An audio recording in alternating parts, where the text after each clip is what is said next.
हमारी internal assessment है कि 136 मिली कर्नाटक में। हमारा इंटरनल असेसमेंट है कि हमें एमपी में 150 मिलने जा रही है। 136 मिली हमें कर्नाटक में और हमारा इंटरनल असेसमेंट है कि मध्य प्रदेश में 150 मिलने वाली है। Rahul Gandhi full confident mode में दिखाई दे रहे हैं। राहुल गांधी की भविष्यवाणी है कि मध्य प्रदेश में भारतीय जनता पार्टी का सूपड़ा साफ होने वाला है। जहां एक तरफ राहुल गांधी ने पहले ही ये दावा कर दिया था, वहीं दूसरी तरफ अब तो आलम ये हो चुका है कि गोदी मीडिया भी कह रहा है कि कांग्रेस आ रही है, भारतीय जनता पार्टी जा रही है। तो अब जब मध्य प्रदेश में चुनावी तारीखों का ऐलान हो चुका है, 17 नवंबर को वोटिंग होने वाली है, उसके ठीक पहले Rahul Gandhi full active mode में दिखाई दे रहे हैं। एक तरफ जहां कल राहुल गांधी ने प्रेस कॉन्फ्रेंस की और आज मध्य प्रदेश के शहडोल पहुंचे हैं। जहां राहुल गांधी मध्य प्रदेश के शहडोल पहुंचे हैं, वहीं दूसरी तरफ अमित शाह ने हाई लेवल मीटिंग की है, कार्यकर्ताओं के साथ बातचीत की है और कार्यकर्ताओं को सतर्क किया है। तो फिलहाल भारतीय जनता पार्टी के कार्यकर्ता चुनावी तारीखों के ऐलान के बाद कितने सतर्क दिखाई दे रहे हैं, जब आपको बताऊंगी तो आप अपनी हंसी नहीं रोक पाएंगे। फिलहाल भारतीय जनता पार्टी को कितना तगड़ा झटका लगा है उस पर भी आऊंगी, लेकिन उससे पहले जब राहुल गांधी मध्य प्रदेश पहुंचे हैं तो क्या नजारा है, तस्वीरें आप अपनी फुल स्क्रीन पर देखिए। आप तस्वीरों में देख सकते हैं राहुल गांधी पहुंचे हुए हैं मध्य प्रदेश के शहडोल में आज राहुल गांधी की चुनावी जनसभा है। Rahul Gandhi full active mode में दिखाई दे रहे हैं। मध्य प्रदेश में लगातार चुनावी प्रचार किया जा रहा है। प्रियंका गांधी गई थी, उसके बाद राहुल गांधी गए हैं। आप तस्वीरों में देख सकते हैं कि कितना भारी जनसैलाब है। राहुल गांधी को देखने सुनने के लिए भीड़ इकट्ठा हुई है। ये तस्वीरें सोशल मीडिया पर कांग्रेस की तरफ से लगातार शेयर की जा रही हैं और दावा किया जा रहा है कि जहां एक तरफ राहुल की रैली में लाखों की भीड़ आ रही है, वहीं दूसरी तरफ मोदी की रैली में कुर्सियां खाली रह जा रही हैं। वैसे कुर्सियां खाली होने से ज्यादा अब बड़ा मुद्दा ये हो चुका है कि चुनावी तारीखों का ऐलान होने के बाद भी बीजेपी के नेता बगावत कर रहे हैं। बीजेपी के सैकड़ों कार्यकर्ता इस्तीफा दे रहे हैं और ये सब तब हो रहा है जब राहुल गांधी मध्य प्रदेश में मौजूद हैं। जी हाँ, राहुल गांधी ने क्या दावा किया, दावा सुनिए, फिर क्या भारतीय जनता पार्टी को झटका देने वाली कौन सी खबर निकलकर सामने आई है वो बताऊंगी। देखिए, कांग्रेस की तरफ से तस्वीरें शेयर की गई हैं राहुल गांधी के दौरे की। इसमें लिखा है कि मध्य प्रदेश के शहडोल में जननायक राहुल गांधी जी ने विशाल जनसभा को संबोधित किया। मध्य प्रदेश की धरती पिछले 18 साल से किसान आत्महत्या, बेलगाम भ्रष्टाचार और आदिवासियों के अपमान का बोझ उठा रही है। लेकिन अब और नहीं, आने वाले चुनाव में मध्य प्रदेश की जनता बीजेपी सरकार को करारा जवाब देगी। यहाँ पर बात हो रही है जनता की, लेकिन बीजेपी के ही नेताओं ने भारतीय जनता पार्टी को कितना तगड़ा जवाब दिया है, कैसे झटका दिया है, आप खबर देखिए। खबर आप देखिए, इसमें लिखा हुआ है, खबर है ये जी मध्य प्रदेश छत्तीसगढ़ की। इसमें लिखा है कि एमपी असेंबली इलेक्शन चौथी लिस्ट के बाद बीजेपी में बगावत, पार्टी फेस रही है।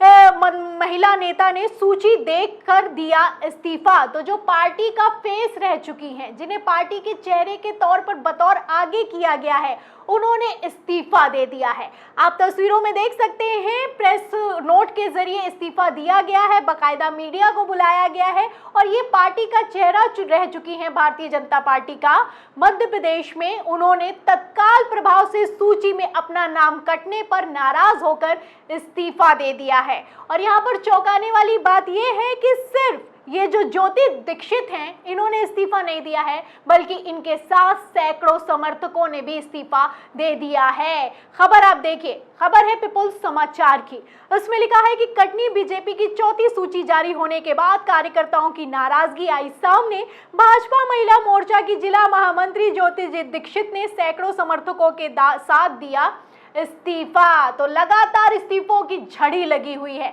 पिछले 6 महीनों में इतने इस्तीफे आ गए हैं कि भारतीय जनता पार्टी को ये नहीं समझ में आ रहा है कि अब किसको टिकट दिया जाए, किसको टिकट ना दिया जाए। जैसे ही सूची जारी होती है वैसे ही भगदड़ मच जाती है, और ये हाल सिर्फ मध्य प्रदेश में नहीं बल्कि राजस्थान में भी हो रहा है।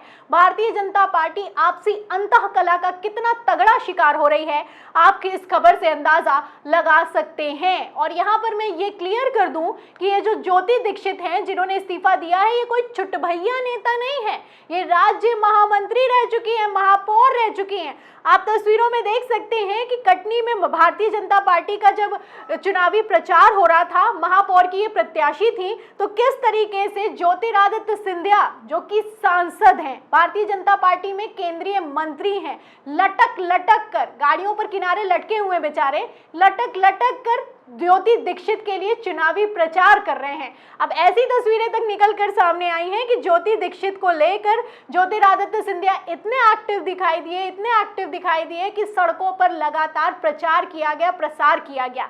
ऐसे में ज्योति दीक्षित को उम्मीद हो गई कि उन्हें टिकट मिलेगा।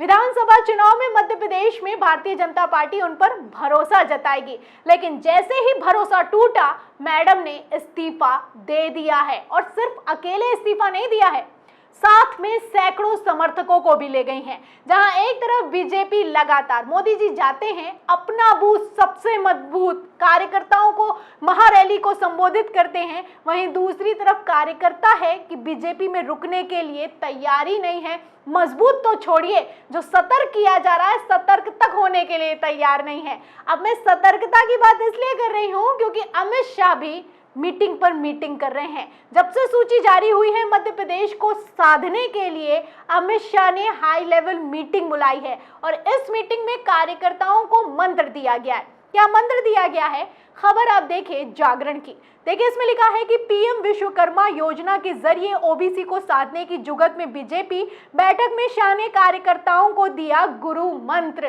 तो आप जानते हैं कि किस तरीके से राहुल गांधी ओबीसी को लेकर, जातिगत जनगणना को लेकर भारतीय जनता पार्टी पर हमलावर हैं। वहीं दूसरी तरफ अमित शाह कितने बेचैन दिखाई दे रहे हैं कि कार्यकर्ताओं के साथ मीटिंग कर रहे हैं, कार्यकर्ताओं को मंत्र दे रहे हैं कि ओबीसीओं को कैसे साधा जाए और ओबीसी के लिए कैसे विश्वकर्मा योजना के तहत उनको लाभ पहुंचाया जाए। लेकिन इन सब के बीच सबसे बड़ा सवाल ये खड़ा होता है कि जब कार्यकर्ता ही नहीं बचेगा, कार्यकर्ता ही नहीं काम करने के लिए तैयार है, इस्तीफे पर इस्तीफे दिए जा रहे हैं, तो जनता को कैसे मनाया जाएगा?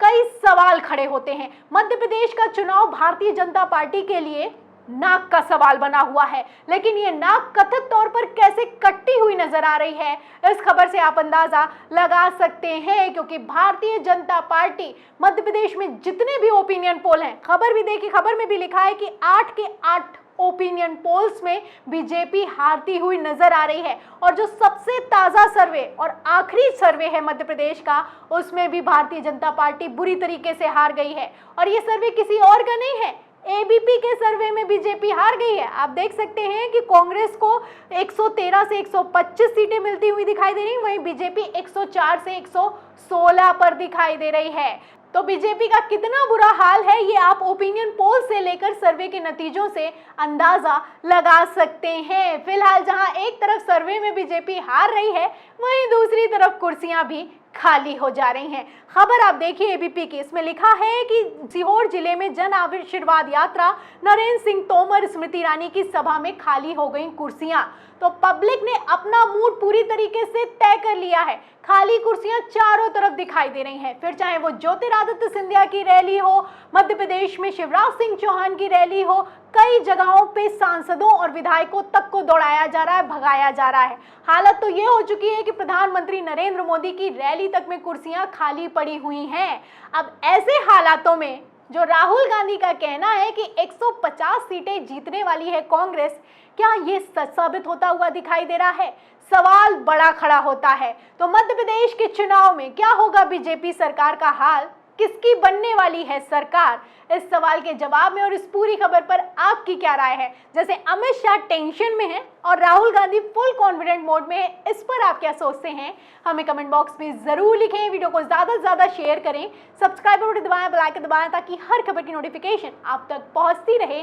मैं प्रियंका, आप देख रहे थे 4 PM। फिर मिलते हैं अगली खबर के साथ, तब तक के लिए धन्यवाद।